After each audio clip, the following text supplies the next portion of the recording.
Kontrak future oleh Nurul NIM 1, Laila NIM 12, Aninda NIM 25, Ika NIM 31, dan Dewi NIM 34. Mas, mau tanya, Mas tahu nggak kontrak future?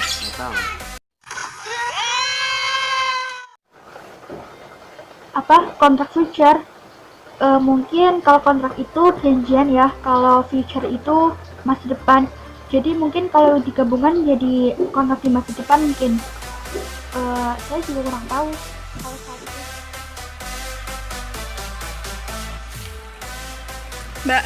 Mbak, mau tanya, Mbak tahu nggak kontrak future? Nggak tahu. Menurut saya, kontrak future adalah kontrak antara seorang penjual dan pembeli bahwa keduanya sama-sama setuju tentang harga tertentu dan tanggal tertentu.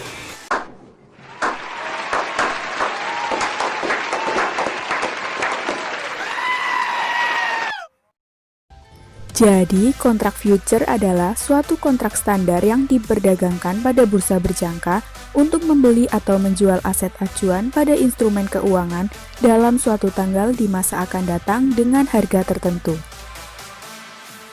Materi yang pertama dari kontrak future yaitu membahas tentang elemen dan komponen dasar dari kontrak future. Elemen dasar kontrak future terdiri dari 3 elemen. Yang pertama, tempat penyerahan. Yang kedua, jam-jam perdagangan. Dan yang terakhir, jumlah dan mutu produk serta isi kontrak produk. Selanjutnya yaitu tentang komponen dasar kontrak future. Yang pertama, harga aset yang menjadi patokan atau underlying asset di pasar. Yang kedua, yield yang bisa diperoleh sampai dengan settlement date. Yang ketiga, tingkat suku bunga untuk meminjam atau menabung dana sampai dengan settlement date. Komponen-komponen di atas akan dilambangkan dengan notasi sebagai berikut.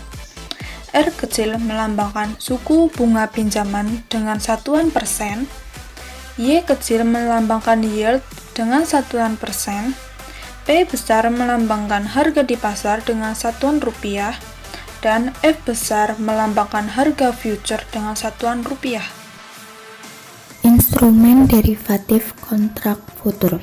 Yang pertama, kontrak opsi. Opsi adalah salah satu produk derivatif atau turunan sektor keuangan yang berupa kontrak yang dijual oleh satu pihak atau penulis opsi ke pihak lain atau pemegang opsi. Kontrak tersebut memberikan pembeli sebuah hak, namun bukan kewajiban, untuk membeli atau menjual suatu aset keuangan lainnya dengan harga yang disepakati selama periode waktu tertentu atau pada periode tertentu. Yang kedua, kontrak serah.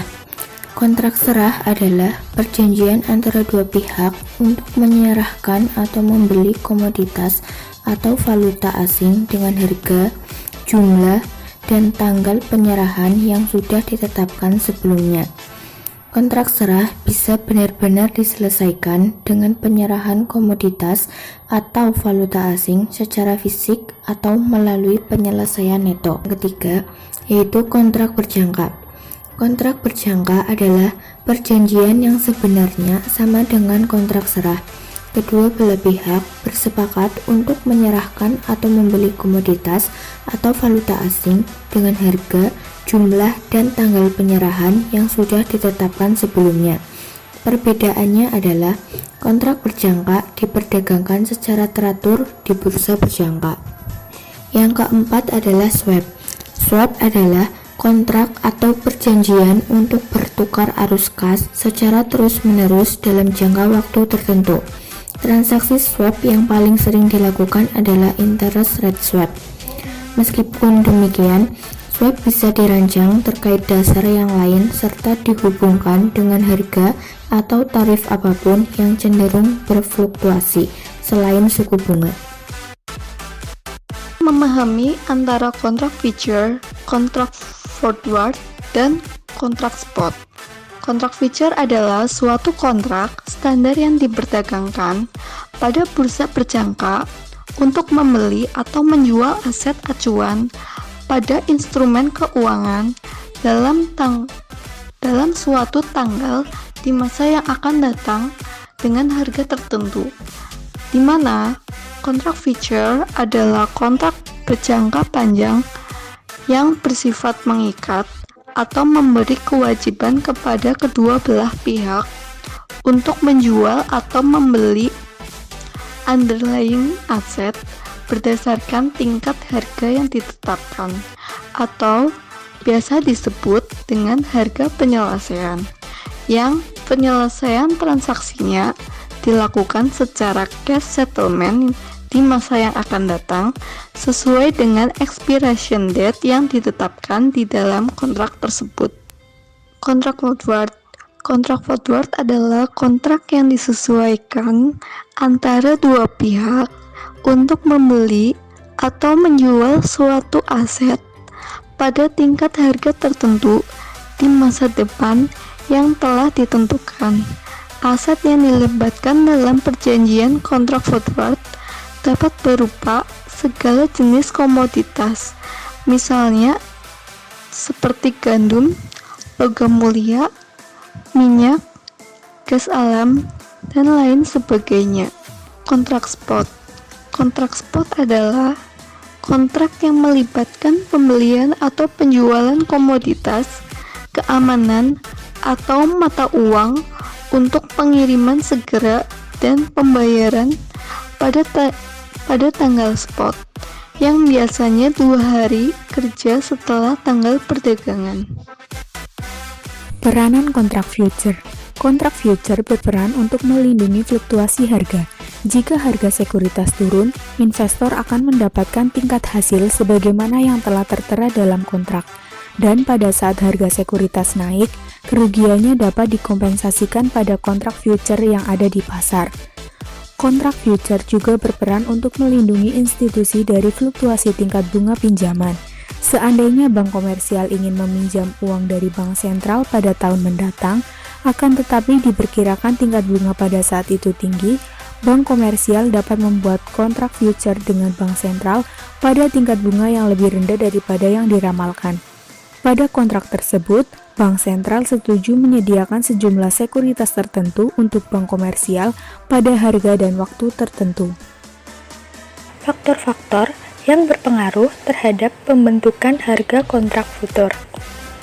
Yang pertama, ketersediaan komoditi dalam jumlah yang cukup banyak. Volume komoditi di pasar fisik sangat berpengaruh terhadap volume transaksi di pasar berjangka. Hal ini juga akan mempunyai implikasi terhadap likuiditas pasar yang mendorong investor maupun hedger melakukan transaksi. Faktor selanjutnya, komoditas yang diperdagangkan secara bebas serta memiliki karakteristik homogen. Komoditi yang diperdagangkan dengan sendirinya dapat dibagi dalam beberapa karakter, yaitu komoditi yang bermanfaat, diperjualbelikan secara bebas, mempunyai standar mutu, tersedia dan dapat disimpan dalam waktu tertentu, serta mempunyai diskon atau premi dalam tingkat penyerahan mutu yang berbeda. Faktor selanjutnya yaitu kebutuhan para pelaku pasar untuk mentransaksikan komoditi tersebut sesuai dengan mekanisme pasar. Adanya kebutuhan mengenai pengelolaan risiko harga dari dunia usaha, khususnya untuk usaha di bidang komoditi yang menjadi subjek kontrak berjangka, dan perkembangan likuiditas yang ditandai dengan banyaknya pelaku pasar, baik sebagai hedger, investor, pembeli maupun penjual, dan tidak ada yang memiliki posisi dominan yang dapat menguasai atau mengendalikan pasar. Faktor selanjutnya yaitu harga komoditi yang menjadi subjek kontrak berjangka mempunyai ciri berfluktuasi. Terjadinya fluktuasi harga adalah merupakan gambaran dari besarnya supply dan demand terhadap komoditi tersebut. Faktor selanjutnya, kemudahan masuk atau keluar pasar. Pembeli atau penjual harus dapat dengan mudah untuk masuk atau keluar pasar. Kemudahan untuk masuk atau keluar pasar, persyaratan margin yang tidak memberatkan, dan tersedianya sistem clearing yang kuat. Lalu faktor selanjutnya yaitu cukup banyak pembeli dan penjual. Struktur perdagangan berjangka yang didukung peserta pasar yang independen. Campur tangan secara vertikal yang besar daripada kelompok perusahaan pengguna bursa seharusnya tidak terlalu dominan. Sebaliknya, di sini perusahaan akan dapat menciptakan suatu kemungkinan manajemen risiko yang dapat menyediakan terciptanya pembentukan harga sebagai tujuan daripada kegiatan bursa. Faktor selanjutnya, para pelaku pasar tidak terintegrasi secara vertikal dalam bisnis komoditi yang menjadi subjek kontrak berjangka. Suatu integritas vertikal yang tinggi antara produksi dan pengolahan komoditi akan menghalangi terbentuknya suatu kontrak berjangka yang aktif. Faktor selanjutnya, pasar harus mempunyai keyakinan bahwa dalam kegiatan perdagangan berjangka, pemerintah tidak akan campur tangan dalam mekanisme pembentukan harga. Hal ini terutama dalam menangani perhitungan supply dan demand serta tingkat bunga komersial. Demikian juga dalam penetapan harga tidak ada campur tangan pemerintah. Menentukan harga adalah kekuatan supply dan demand dari para pelaku pasar. Faktor selanjutnya adalah partisipasi investor sangat signifikan dalam meningkatkan likuiditas transaksi suatu kontrak berjangka. Tanpa likuiditas yang cukup banyak dalam suatu kontrak yang diperdagangkan, maka investor akan enggan untuk memasuki suatu pasar karena kemudahan melikuidasi posisi berkurang. Pada saat investor melikuidasi posisinya, mereka memerlukan partisipasi yang lain untuk mengambil posisi sebaliknya. Selanjutnya, mekanisme penyerahan terjamin.